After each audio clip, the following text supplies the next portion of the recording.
Welcome back to Richer Soul, Jordan Grumet. It's great to have you join us today. Rocky, I am so happy to be back with you. And I am excited to continue to learn from you. So, catch us up. The last time you were on, you were talking about your book, Taking Stock, A Hospice Doctor's Advice. And I found in talking to authors after the book comes out and they start having conversations with people, a whole bunch of ahas come from that. So I'd love to hear if you found out anything. Well, I did. So the book Taking Stock was about my experience as a hospice doctor and what it taught me about money and life, because I also lived a life in personal finance as a personal finance expert.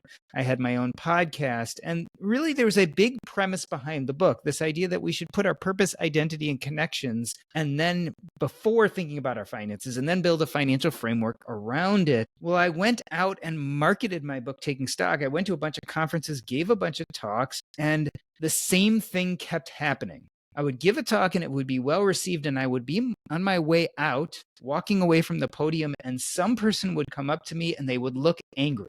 And it confused me the first time. I'm like, why are you angry? I thought, I was trying to give an uplifting talk that was, supposed to be helpful for everyone. And it came down to the same thing over and over again. People would look at me and say, I love your message, but you keep on telling me that I need to find my purpose. And I've been searching for my purpose for years. I can't find my purpose. I'm getting really frustrated. And I don't think there even is such thing as purpose. Will you please stop telling people to find their purpose? And after hearing this multiple times, I decided to do some research on my own. And I found two things that seem to contradict each other. First and foremost, the research on purpose in life is everywhere. People have done tons of studies, and there is a clear connection between purpose, health, longevity, and happiness. So people who tend to have a good sense of purpose in life tend to live longer, be happier, and generally be healthier. On the other hand, other studies show that up to 91% of people have something called purpose anxiety. The idea of purpose causes them stress or distress or depression. And so for me, this was a big paradox. Like, how can purpose be the most important thing and yet be anxiety causing? This made me really question my experiences as a hospice doctor, question my experiences as a financial podcaster, question my experiences as a coach and writer. And I came to the conclusion that purpose is probably not one thing, it's two different things at least. And one of those versions of purpose is probably much more associated with that health, longevity, and happiness. And the other version is probably more associated with disappointment and anxiety. Did you say 91%? 91%. There was a researcher named Larissa Rainey who actually first coined the term purpose anxiety. And she found that at least some point in life, so that doesn't mean like all the time, but at least some point in life, 91% of people have purpose anxiety. All right, that makes a little bit more sense with that added part. I was like, wait a minute, if I went and talked to 100 people, 91% of them have anxiety over this right this moment, but no, it's at some point. And I can understand that, especially when people are younger and they're still figuring things out, that it makes a lot more sense. That would be the case. But it wasn't only young people. I was finding middle-aged people and even older people who were coming to me, and they just didn't put a lot of thought into purpose because they had assumed that their families were purpose, or they assumed that their jobs were purpose, or they had made lots of assumptions usually based on what they were required to do in life. And then if they were lucky enough to get to a point where the requirements had decreased, they found themselves lost because there wasn't anything they had to do anymore. And they hadn't done a lot of thinking past, what do I have to do to survive or take care of my family? So when you say family, I'm assuming you mean kids, or is it bigger than just kids? I think it's mostly kids, but also parents and also nieces and nephews, et cetera. A lot of people, there are many, many people out there, and I argue against this in the book, who decide that their family actually has purpose. And so they spend a lot of time living for their family, which is great, especially if you have young kids. I mean, you really do want to invest in them and give them your love and support. But guess what happens? You and I both know this. Kids go to college. Kids develop lives of their own. Kids get spouses. Kids have their own kids. And there comes a point where the amount of engagement that you have with your children, they just don't need you as much anymore. And that's where I really see a voltage drop where people are like, oh, well, what's my purpose now? And I think it's sinister in two ways. One is that they actually found that they didn't pursue purpose earlier outside of their family.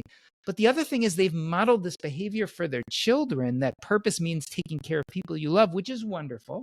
But don't we want our children to go out and just engage in things that light them up? Do we want our children only to find happiness and joy in their own children? No, we want them to take on hobbies. We want them to do jobs that fill them up, that bring them light, that even change the world.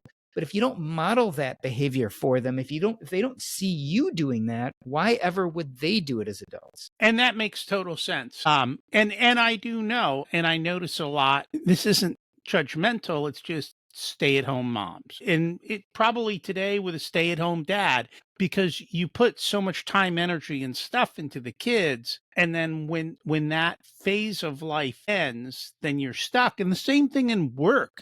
Like people who actually, it happens a lot with doctors. Because when you retire as a doctor, you're no longer like, you may still have the title, but you're not out there practicing medicine. And you spent so much of your life being so focused and ingrained in that. Same in corporate, it's like you don't even get the choice. Like one day you get cut off and you're gone. And it's very difficult to make that switch if you have done, I guess in both these situations, it comes down to a singular focus in life and not looking around at the rest of life. I think we do a really good job of talking to our kids about finances, but we know you can talk to your kids about finances all you want. If they don't see you managing them correctly, they're not going to be good with their finances. We can talk to them all about getting a job that they love, that fills them up, or even that provides enough money. But if they see you going to work and being miserable or not enjoying it or not fulfilling some sense of purpose with it, they're not going to go and do that for themselves. So it's a matter of modeling that right behavior, I think, and not being forced into kind of that singular focus that sometimes corporate America, or for physicians, sometimes we get stuck in that singular focus and we forget that we're actually supposed to be somewhat filled up by our lives. We get just so patterned into doing this thing that we were supposed to do because society told us we were, or because now it's making money, or because it's the only identity we ever knew. And the idea of stepping away from it is so petrifying, even if that identity doesn't fit us. Look, I was a doctor for years, and I had almost no close doctor friends. And it took me forever to realize I was clutching to an identity that didn't even feel good for me. I didn't even see myself as that doctor that I kept on trying to convince myself I was. So no wonder I didn't have any close connections. I was trying to be someone I wasn't and surrounding myself with people who I didn't connect with. It was only later when I started writing and podcasting and communicating, doing all these kind of things, that I was able to connect with people in such a way that I'd go to a conference and meet someone like you, and we'd have a great conversation. I'm like, I feel closer to that guy than doctors I've known for decades. And, I was just thinking as you were speaking, Olympians, pro athletes, astronauts, they all go after a goal. And the moment they achieve it, if they don't have a glide path afterwards, which in a sense of retirement, kids leave to college, you need your glide path for the rest of life to go to. Otherwise, you find yourself in trouble. And I mean, I talk about it a lot in the book, and we'll probably talk about it here somewhat, but goals can be somewhat dangerous. I think goals can be really good and they can set us on a path, but as opposed to being the guy who accomplishes the thing, I'd rather become the kind of guy who does the thing, whether he accomplishes it or not, right? So I'd love to be a guy who is a New York Times bestseller, but I'd rather be the guy who finds writing to be appealing and loves the art of it and goes out and writes, regardless if I become a New York Times bestseller or not. And so for me, a lot of times the goal gets in the way and we start identifying ourselves by the goal as opposed to identifying ourselves by the process. So I'd rather try to help people become the thing they want to be instead of reaching that one goal, because usually you're not defined by the goal. You're defined by the process. You're defined by the process of becoming and being, as opposed to that few moments where you reach a big goal. That makes a lot of sense. So what inspired you to write the book, The Purpose Code, How to Unlock Meaning, Maximize Happiness, and Leave a Lasting Legacy? Well, I mean, I knew from these studies that purpose, if we had a pill that you could take and you'd live 20% longer and be happier and be healthier, you would take it. On the other hand, we have this thing called purpose. You don't even have to take anything, almost no side effects. If we learn how to achieve some sense of purpose in our life, we get all these wonderful things. And yet when you go out in the world, you find this group of people up to 91% of people sometime in their life feel this sense of anxiety and fear and worry around this idea of purpose, as opposed to feeling uplifted by it. So I knew there was something there, that we were fundamentally missing something about purpose. And that's why I wanted to go ahead and write about it and offer a whole new view of what purpose can look like. So one of the things you talk about in the book, and I think I've heard this a lot and it makes a lot of sense, is big P purpose and little p purpose. So can you define those for us in the way that you see them? And let's talk about how they're different. So this was kind of the definition of the two different phenomena I talk about when I'm talking about purpose.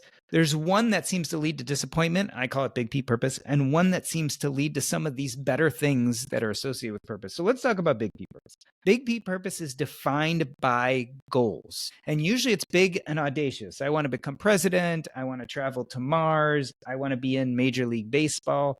These things that are very, very difficult to accomplish. I often say that it is scarcity mindset oriented, right? Because not everyone can become president. In fact, only a select few can. Not everyone can be a Major League Baseball player.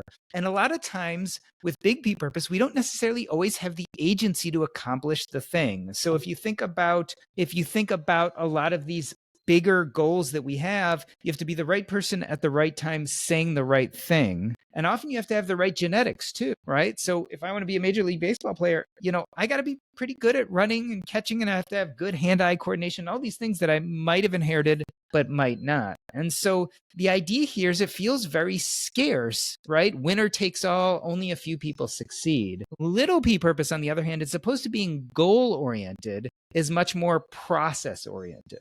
And so as opposed to worrying about getting to an end goal, what are the things we enjoy doing that light us up?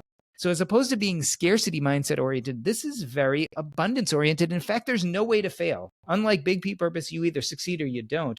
With little P purpose, it's much more unfailable. And so I think when we start setting our mind on things that we enjoy the process of doing, as opposed to on goal setting, we tend to be happier. Now, that's not to say that if you're involved in little P purpose, you can't have some goals, but you have to be somewhat goal agnostic. I love to give the example of podcasting for me as little P purpose. Of course, I'd love to have 1 million downloads a year, 1 million downloads a month.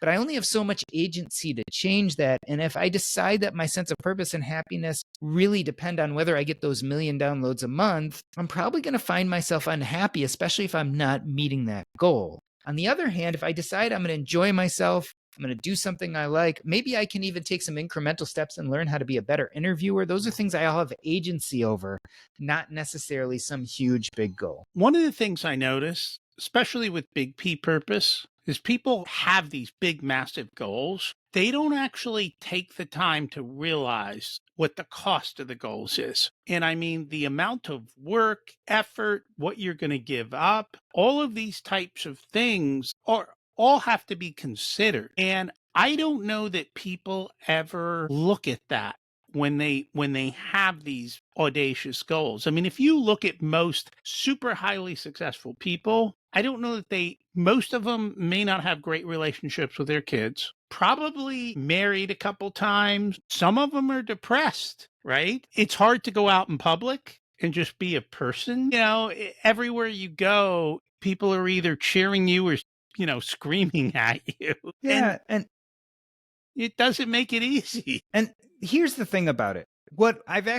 When you look around at the people who have really accomplished big, audacious goals, many of them aren't happy. I mean, I'm thinking about like the Elon Musks and the Steve Jobs, and even people like Prince and Michael Jackson, these supremely, supremely successful people. It actually doesn't do what people think it will. And this gets a touch complicated, but I think it's the reality. Happiness to me is actually made up of meaning and purpose. They're two very different things. Meaning more has to do with our cognitive thoughts about the past. It's the stories we tell ourselves about ourselves, whereas purpose often has to do with the present and future, and it's all about action, not necessarily about thoughts. What I found in hyperachievers is that they're actually lacking in a sense of meaning. The stories they tell themselves about themselves, especially in the past, are ones of trauma and pain and fear, pretty much a sense of I wasn't enough in the past. So instead of going and seeing a therapist and dealing with those feelings of not being enough in the past, Instead, they try to purpose their way to happiness or purpose their way to enough. And so they create these big, audacious goals to prove that they're good enough. Like, I was beat up as a child, but if I go and I become president, I'm good enough. I was poor and homeless as a child, but if I invent this amazing thing or become a partner at the law firm, then I'm good enough. But the problem is, purpose is really about the present and future, and it's much more about action than thought. So often when these people get to these big, audacious goals, the few people who can, right? So if you don't get to the goal, you're going to be disappointed and feel bad about yourself, have purpose anxiety. But if you do get to the goal and you're really struggling with a meaning issue, it's not going to be good enough. And so you're going to accomplish something, and instead of saying, aha, I got there, I'm now enough and the world is good, you're going to be like, okay, I felt good for a day, a week, a month, but now I don't feel good again. So what is the next achievement? What's the next net worth level? What's the next title that I can achieve? And so it ends up being another type of treadmill that doesn't make people really happy. They keep moving the goalpost. Yeah. Well, when you're trying to prove your worthiness by purpose, it never quite gets you there, because that's not what purpose does. Unfortunately, it's more meaning. It's dealing with your past that helps you feel enough. But people don't necessarily get that. So they glom onto purpose. And this is why there's so much purpose anxiety out there, is they think all of a sudden all the problems of their past, their generational trauma, their lived trauma is all of a sudden going to go away once they achieve something. And that's not how it works. You know, it's funny, even with smaller purpose or smaller ideas, and you talk about this a little bit in the book, I suggest people test out their ideas because they aren't always what they think. And I mean, it could be just something as simple as, I want to move south because it's warmer. And my wife thought about that, and my daughter moved down to Texas. I'm like, okay, I guess we can look at moving to Texas. Well, I noticed the temperatures the last 2 summers. I go, we're not moving to Texas. Too hot. Like, that's man, not too hot. happening. We might be able to winter in Texas. And even then, the weather's not that great. I'm like, but this isn't it. Or, you know, somebody thinks they're going to go. It's funny that I get stuck occasionally watching silliness on social media. And they had this one post that came up, and this is you and how you think looking like when you get out of the Porsche, you know, and they show a person like glamorously getting out of the Porsche. And then they were like, this is what it really looks like. Well, the car's so damn low to the ground that the person's actually like crawling out on all fours and standing up. And it's like, you know, you thought you wanted X, but it's really not as fun as you thought it was going to be. You know, here's the thing also about big purpose. I mean, we're talking about the car, or even where you live, but when you make that kind of, and you think about those bigger things like the job you want or the accolade you want, part of the problem with that, and people mistake this with big P purpose all the time, is they feel like they have to have this one purpose that motivates and guides them throughout their whole life.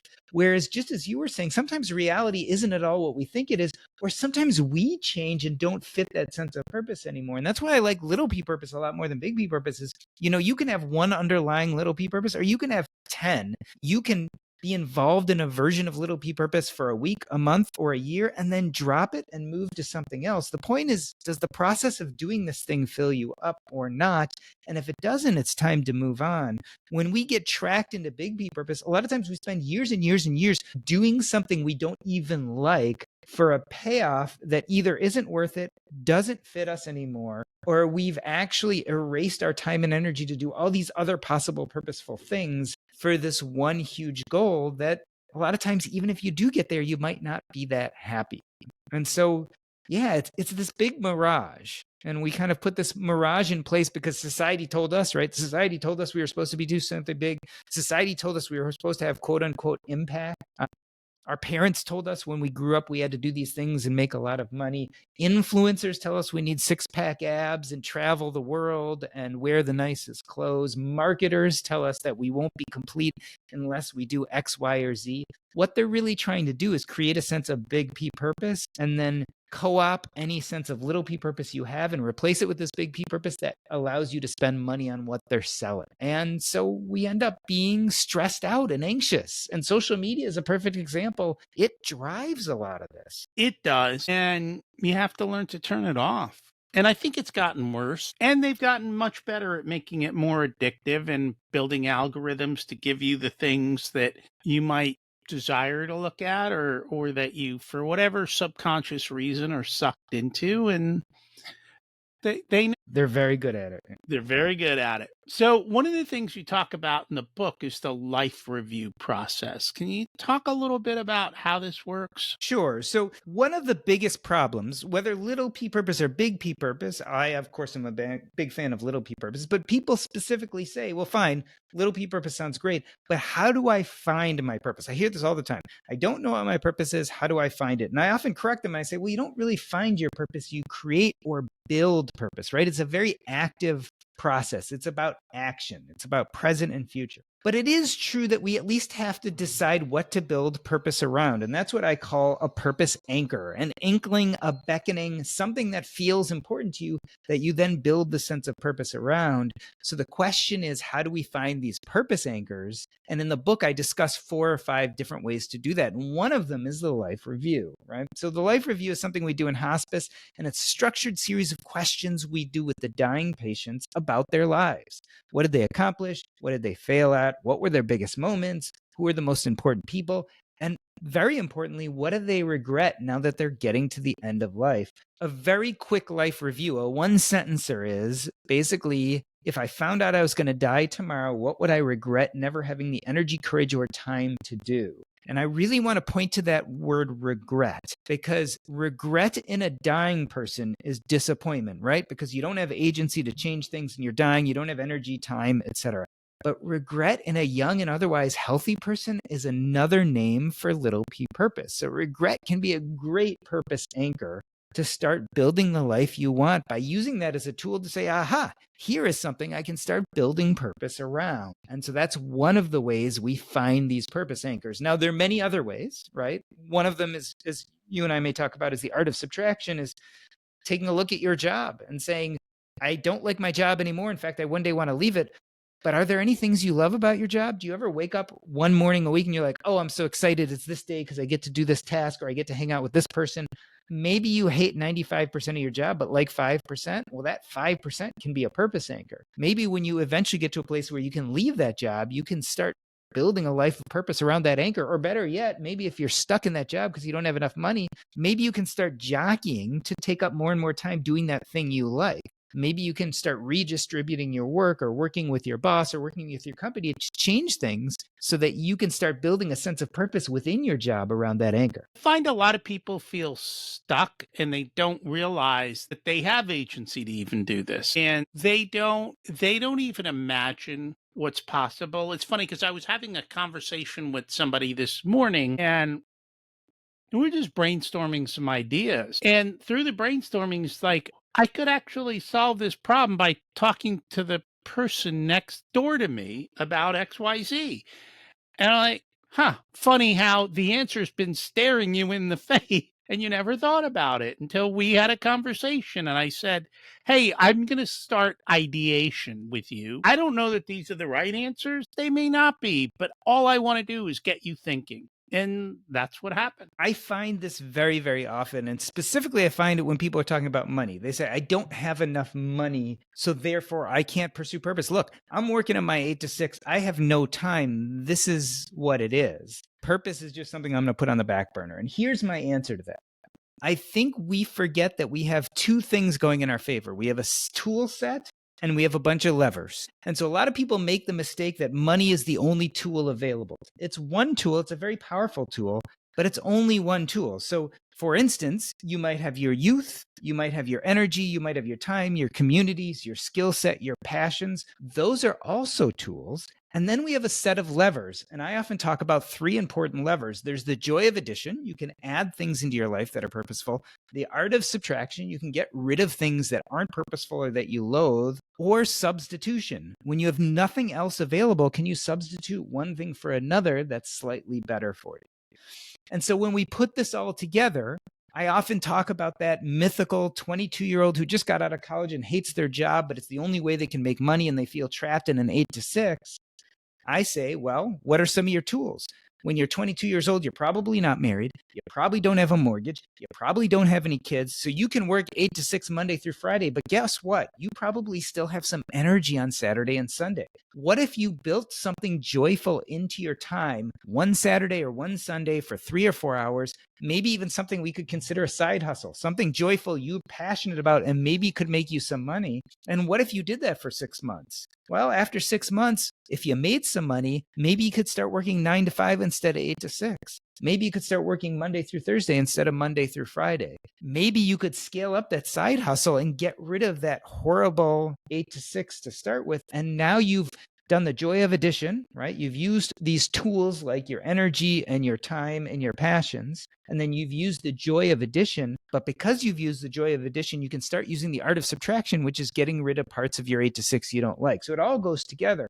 But let's also say after 6 months, you do all this and you don't make any money. Well, your life is still better because you spent 3 or 4 hours a week doing something joyful. So you use the art of addition, even though you couldn't use any of the rest. And so it's kind of a win-win game. And so again, using those different tools we have available to us, using those 3 levers, how can we create a life in which more of our time is filled with purposeful activities and less of our time is filled with activities we don't like, or activities we loathe for them? And I'm a big fan of subtraction. I have found subtraction actually brings more happiness than addition. Getting rid of the things that bug you all the time, far more powerful than adding more stuff to cover up the thing that's bugging you all the time.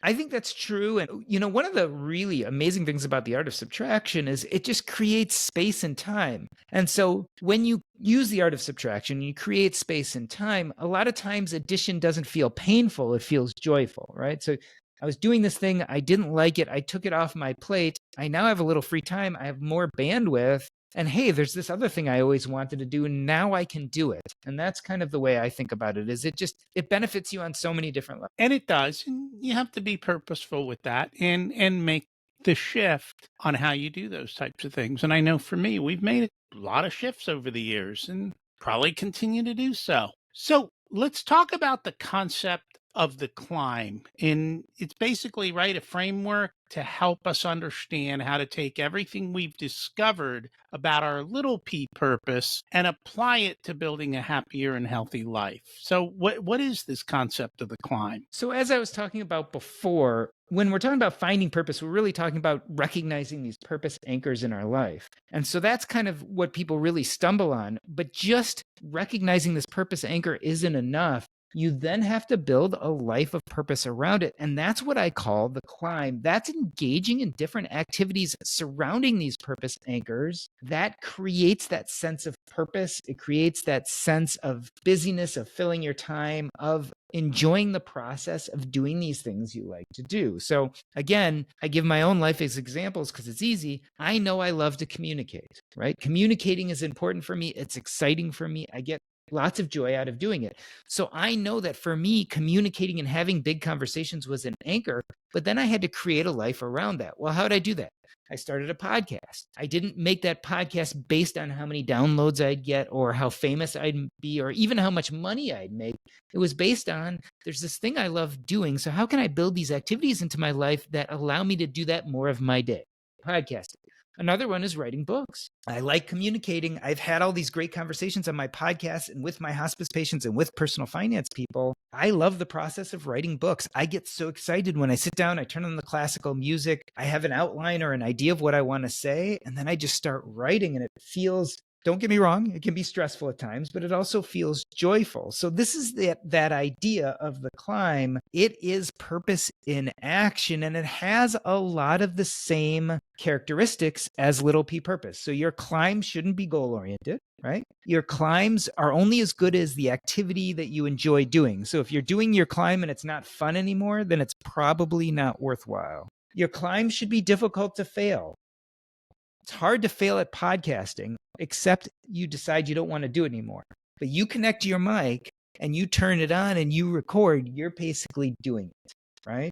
And so there's this real abundance there. And the idea behind the climb is once one climb gets tiring or exhausting or you're not enjoying the process anymore, you quit it. you stop doing it and you start on a new climb. And so that's that idea. It's just the process of actually building activities you like around those purpose anchors. You know why I have a podcast? Why? Because writing and editing drive me up the wall. I don't have to do that. But it's great, right? Because you had an anchor, and for you, the anchor was to either talk about personal finance or help people with businesses or to teach in general.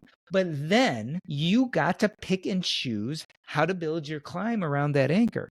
And you could have started writing, and then one day you could have been like, this makes me want to pull my hair out. And so you stopped doing that.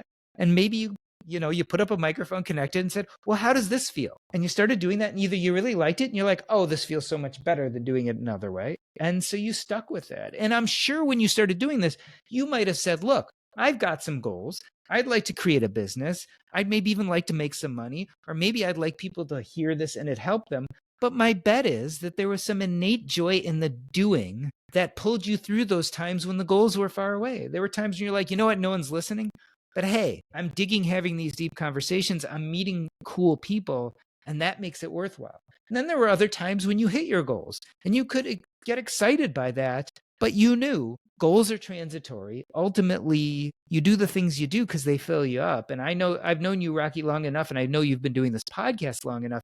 If this was a goal-centered climb for you, you probably would have stopped a while ago. My guess is there's some real joy in just the doing. There is. Actually, when I had pivoted probably about 5 years ago, one of the business coaches that I talked to were like, oh, yeah, you need to get rid of that because it's no longer serving you. I'm like, no, I'm not doing that. I enjoy this. I don't care if it's going to drive money or not drive money. And when I started it with the goal that, hey, I'm going to do this because I enjoy it, because I want to do this. And I don't care how many listeners come along. Notice how you said that. I started with the goal and then you started describing process. You didn't start, I started with the goal that I'd sell this much business, or I started with the goal I'd get this many downloads. What you really said is, I'm going to enjoy it, which means your goal was to enjoy the process, which defines Little P Perfect. Yeah. And so it's been fun, which kind of brings up this next question, and you talk about it. How do I remain the hero of my journey, regardless of which way the path twists and turns? Well, there's two ways to look at that. First and foremost, when we're talking about being the hero of the journey, we're really talking about meaning, and meaning is how we cognitively think about the past. So by nature, it's not about the present and future, it's about the past. But I will tell you, what I personally have found is most happy people tell them heroic stories about the past, and most unhappy people tell themselves victim stories about the past. But what actually happened to them doesn't even matter. Like, there's this thing called lived experience. So I know people who had horrible childhoods where people died, or they were beaten or hurt, or crimes were committed against them. And then I know people who had childhoods in middle-class America where they had little things go wrong, but no major trauma, no major illness, no major anything. The person who had that idyllic childhood feels their traumas no less than the person who suffered through death and disability and dismemberment and all those bad things. We only know the trauma we've lived through. And so I can't look at someone else and say, wow, you had it so bad, so I'm okay. Most of the time, we actually have to retell ourselves a story about that trauma we lived through, whether it was major or minor, and decide that it served us somehow, or that we came out of it better than we were before. And so the most healthy people I know who've gone through quote unquote major trauma will tell you, I would have never chosen to go through that. Like me and you both lost parents when we were young. I would have never chosen to go through that. But what I've become today was intimately connected to that, and I'm proud of who I am today. I couldn't have been here unless I had dealt with that, and I've become a stronger, more able person to do it. So I don't worry about the future. Like I said, purpose is about the present and future. Just do what you like. As time goes on, what's more important is the stories you tell yourself about those things you did. And again, people who tend to be happy tend to tell themselves good stories about what they've been through, positive or negative. And I didn't ask you the question today because you've been on twice before, but we always ask about childhood and growing up and learning about money. Sometimes we'll even go into a deeper conversation. Okay, that's what you experienced. How'd your siblings turn out? And it's like they didn't put the same meaning to that story or to that upbringing that I did.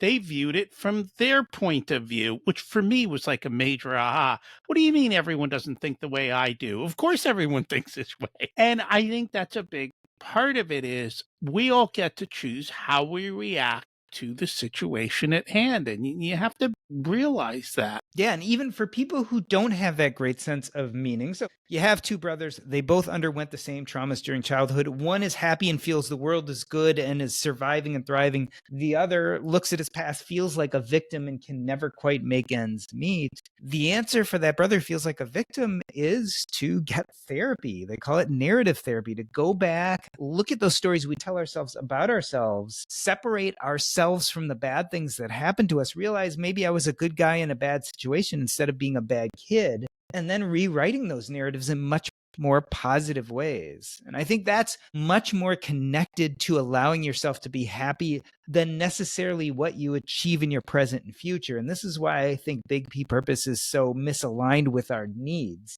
Is a lot of people want to skip that meaning step and just achieve something big and it's going to fix everything. And it just doesn't. We're going to come back to that in a second. But before we do, I don't realize how much people don't understand this next part. Financial incentives turn awful joyful activities into loathsome ones. And you go to do something because it's fun, then you turn it into a business or a money-making activity. And then the next thing you know, all the fun goes away. Yeah, I talk about this in my book, Taking Stock, but it's a parable or a story about this exact phenomena. And it's about the old guy who lives at the end of the street with the pristine lawn. A lot of us grew up on a street like this. So imagine that there's an old man, has this wonderful lawn, and there are a bunch of kids who love to play football on the block. And he spends all day tidying and cleaning up. But the minute he goes inside, those kids extend their football game onto his lawn. And it drives him crazy. He then has to come back out, fix everything up. He yells at him, with them, he pleads. But the minute he disappears, they do the same thing over and over again.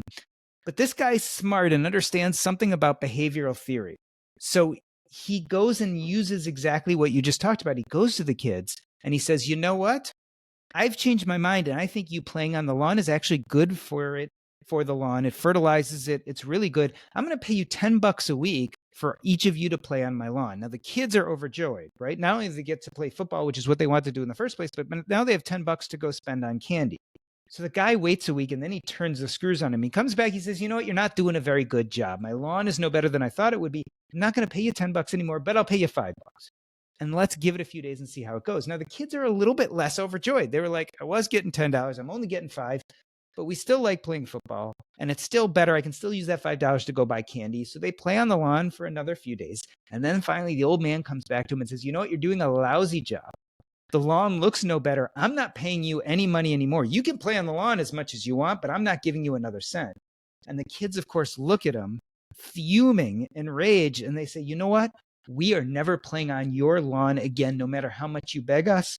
They turn around, walk away, and never play on his lawn again. The moral of the story is sometimes when we receive external rewards like money for things we're highly internally motivated to do, it actually kills our internal motivation. And I was reading a book, and it was about giving raises to people. And it basically said people do things for their intrinsic value. And when you start to give them raises and overpay them, they lose the intrinsic part, and quality of work goes down dramatically because you paid them too much and they no longer have that intrinsic desire to get it done. Yeah, a lot of the stuff is Daniel Pink's autonomy, mastery, and purpose, right? And so what keeps us engaged in things gives us the internal motivation and helps us not burn out. And a lot of that is autonomy, mastery, and purpose. And unfortunately, often there are these outside forces that impinge on those, right? So doctors often struggle with those because they lose autonomy. Or when we talk about purpose, all of a sudden they're incentivized to take certain behaviors and not others. And it kind of kills that internal motivation. It does. Now,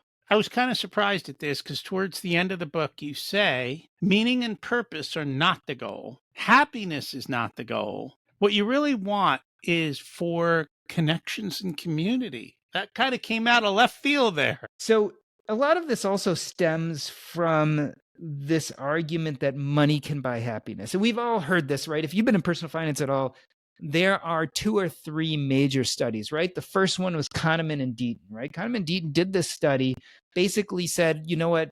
Money increases happiness up to making about $70,000 a year. Now, this was in, 2010, so inflation adjust if you like. But after $70,000 a year, it doesn't make you happy anymore. And then this guy, Matthew Killingsworth, did a different set of studies and said, you know what, you're wrong. For some people, increased money does increase happiness, and it continues to rise the more money they make. Eventually, Killingsworth and Kahneman looked at the data together and came up with similar ideas that, oh, well, maybe money does increase happiness for some people. The thing about it is when you look at their data, it was based on limited data sets, studying people for short periods of time, and usually it was data that was collected for something else that they randomized, or in the Killingsworth case, it was like text that they sent to people for multiple days in a row for a few weeks and then stopped, and they only did one assessment of their income. I'd rather look at something called the Harvard Adult Development Study. It started, I think, in the 1920s. It's been running for over 70 years. And the Harvard Developmental Study not only did questionnaires every 2 years, but looked at income. They did MRIs, they did EEGs, they drew blood. They started with Harvard graduates, but then got about 1,500 family members involved. And then eventually they got a bunch of controls from the Boston area. And if you look at the Harvard study, after all these years, when they looked at happiness, they found that it was not related to income. It was not related to prestige. It was not related to your job title. What they actually found was that it was related to interpersonal relationships, what I would call community and connections. And so when I got to the end of this book, I realized it isn't even purpose. The studies do show that purpose increases health, longevity, and happiness. But I think the way they do that is purpose leads to connections and community. When you are doing what lights you up, you tend to draw other people to you, and you become teacher and student. You become mentors and mentees. You work on projects together, and ultimately you build a community around yourself involved in something you love. And I think that's actually what leads to the increased happiness and all those good things that happen. It's not just purpose, it's purpose that connects you to other people. And I think that is, in essence, what little p purpose does. I don't think big P purpose does it in the same way. My goal in life is to become president. I don't know how many people that's going to connect me to. In fact, it may cause me to be unfriendly with people who are then working against me because they want to be president. But if my goal is to be the world's happiest podcaster and have great conversations, I'm going to connect to people like you who are fellow podcasters. I'm going to connect to my guests that I have on the show, and I'm going to connect to my listeners, and we're going to collaborate and build things together. And hopefully I'll build a community around me that ultimately delivers the pot of gold at the end of the rainbow, which is that kind of happy connectedness. One of the biggest ahas I got from the study was every 10 years, how differently people looked at life. And a lot of times it was 180s. And they didn't realize they had done a 180. They forgot what they said 10 years ago, and the way they looked at it going forward was totally different. And yes, I mean, they did statistical analysis, and relationships was one of the only correlations to kind of happiness. And you think about the durability of this study and how aggressively they study people. They even interviewed their family members every few years.